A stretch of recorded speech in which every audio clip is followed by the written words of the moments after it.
you got a letter from one of your friends that had gotten information from one of the major food companies. Is that right? Yeah, let me share the story. Don't name the company. No, I won't.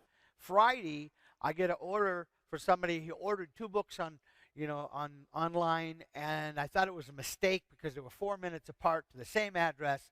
So I followed up, gave him a call. Did you really order 2 books? He was thrilled that I called him. And I said, yeah, send both books. And then we got to talking, and he said, I got to tell you something. He said, I've been prepping for a year, and I know some people out in the prepping industry. And he says, I know the owner of one of these companies that makes prep food. We don't need to mention the name.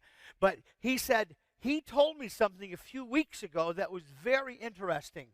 He said he was contacted by a government agency, and they wanted to have a complete inventory of all of his food and even his other prep supplies. And this man asked this government agent, he said, well, why do you need this information? And he says, because if we have a national emergency, we're going to be taking your food. Now, now wait a minute. You guys don't have a reaction. You should go, oh, or something. Yeah, it's all right. Now, I have the name of the company. I verify this. We all verify everything.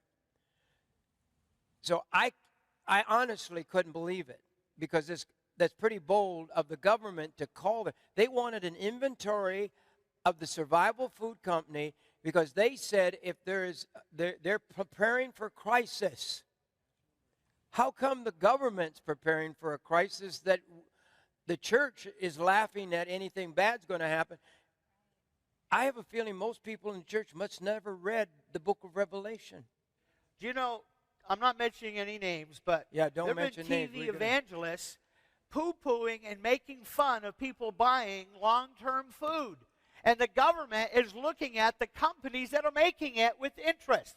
That's right. So, John, so you verified this, but then you said, I wonder if it's true. Yes. If that's happening, perhaps other companies. So what did you do? So I just... And you can give the name of this because... Yes, I so happen to have Mark Argeson's email address. Yes. And I thought to myself, if this is really true, then maybe Mark has heard about this. And Mark is the... owner of Argeson Foods. This food company was contacted by a government agency and wanted a complete inventory of all their food. When they asked why, they were told that in an event of a national emergency, they would be taking their food. I mailed this to Mark Argeson. I said, Mark, have you heard anything about this? And this was his response, or part of his response. Yes, we have also been contacted by government agencies to do the same. So if a crisis takes place, if you think we could order food and make food even, the government says, we want an inventory of what you have, because in the case of a national crisis, we're going to take your food. And like communism or socialism, they're going to try to spread it around, but it means everybody will die because there won't be enough. What food's at their factory is not enough. But the smart people, they even want to take the food from people who stored it.